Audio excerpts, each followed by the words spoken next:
সুপ্রিয় দর্শক মণ্ডলী, আসসালামু আলাইকুম। আমি অত্যন্ত দুঃখ এবং ক্ষোভের সাথে জানাচ্ছি যে আমাদের দুজন সহকর্মী, দুই সাংবাদিক ভাইকে গাজীপুরে আজকে নির্মমভাবে হামলা করে একজনকে পুরো শরীর ইট দিয়ে থেতলে দেওয়া হয়েছে আর আরেকজনকে জবাই করে হত্যা করা হয়েছে। জি, আপনি অবাক হবেন না, এটি বাংলাদেশের খবর এবং এটি আমাদের গাজীপুরের খবর। দর্শক মণ্ডলী, আমি দুঃখের সাথে জানাচ্ছি যে গাজীপুরের বাংলাদেশের আলো নামক পত্রিকার স্টাফ রিপোর্টার আনোয়ার, যিনি দীর্ঘদিন ধরে ফুটপাতের চাঁদাবাজি নিয়ে খবর প্রচার করে আসছিলেন, তাকে আজকে দুর্বৃত্তরা দুপুরের দিকে নির্মমভাবে বেধড়ক মারধর করে এবং হাতে ইট দিয়ে পুরো শরীর থেতলে দেয়। আপনাদের নিশ্চয়ই সেই পাথর কাণ্ডের কথা মনে আছে, যেখানে পাথর দিয়ে একটা মানুষকে নির্মমভাবে শেষ করে দেওয়া হয়।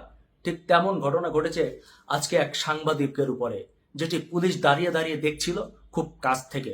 পুলিশের উপস্থিতিতে, সাধারণ মানুষের উপস্থিতিতে একজন সাংবাদিককে ইট দিয়ে পুরো শরীর থেতলে দেওয়া হয়েছে অত্যন্ত নির্মমভাবে। হ্যাঁ, তিনি এখনো মারা যাননি, কোনো মতে বেঁচে আছে, হয়তো এটাই তার সৌভাগ্য। কিন্তু আরেকজন সাংবাদিক, যার নাম আসাদুজ্জামান তুহিন, তিনি বাংলাদেশের প্রতিদিনের কাগজ নামে একটি পত্রিকায় কাজ করেন।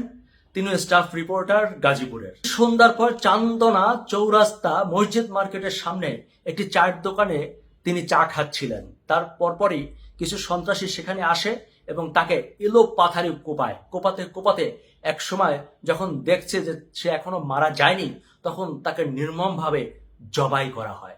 দর্শক মণ্ডলী, আমার বলার ভাষা নেই যে কি বলবো। আসলে চাঁদাবাজির বিরুদ্ধে শেষ পর্যন্ত বোধহয় কথা বলতে বলতে আমরা হেরে যাব। আচ্ছা, আমরা কি হেরে যাব? আমরা হেরে গেলে কি বাংলাদেশ হেরে যাবে না?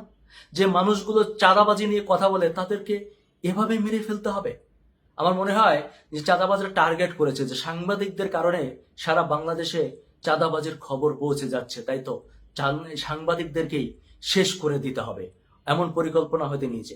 দর্শক মণ্ডলী, স্থানীয় সূত্রে জানা গেছে যে সব সন্ত্রাসীরা তাদের প্রতি আঘাত করেছে, তাদের উপর হামলা করেছে, তারা বিএনপির সমর্থক, বিএনপির রাজনীতির সাথে জড়িত এবং বিএনপির নামেই তারা দীর্ঘদিন ধরে স্থানীয়ভাবে চাঁদাবাজি করে আসছিল। তাদের এই চাঁদাবাজি প্রতিরোধ করা কিংবা বাধা হয়ে দাঁড়িয়েছিল এই তুহিন এবং আনোয়ার। আজকে সেই দুজনকে পৃথিবী থেকে সরিয়ে দেওয়ার চেষ্টা করা হয়েছে, যার ভিতরে একজন, তুহিন, অলরেডি মৃত্যুবরণ করেছে। আমরা ঠিক জানি না আনোয়ারের ভাগ্যে কি আছে।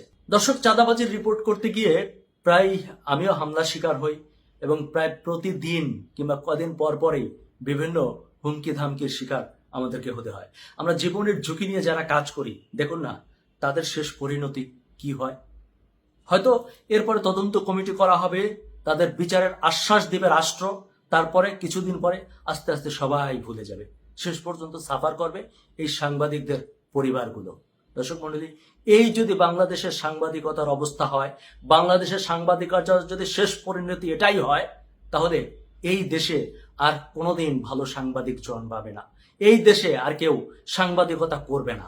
আমি রাষ্ট্রের কাছে প্রশ্ন রেখে গেলাম, আপনারা কি চান? যে দেশের মানুষ সাংবাদিকতা করুক বা সাংবাদিকতা ছেড়ে দিক? আমার মনে হয় ছেড়ে দিলেই ভালো হবে। রাষ্ট্র হয়তো সেটাই চায়, আর রাষ্ট্র যে সেটা চায় না, তাদেরকে এই বিচার করে, এই যে সাংবাদিকদেরকে হত্যা করা হলো, এদের বিচার করে তারপর প্রমাণ করতে হবে যে রাষ্ট্র এখনো ন্যায়ের পথে আছে। দর্শক মণ্ডলী, যে মানুষটা চলে গেছে তাকে তো আর ফিরে পাওয়া যাবে না, তবে এমন ঘটনা যাতে বাংলাদেশে আর না ঘটে সেটির ব্যবস্থা নিতে হবে খুব দ্রুত।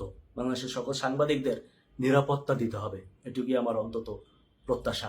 জানি না সেটুকু ঠিক মতো পূরণ হবে কিনা। ধন্যবাদ।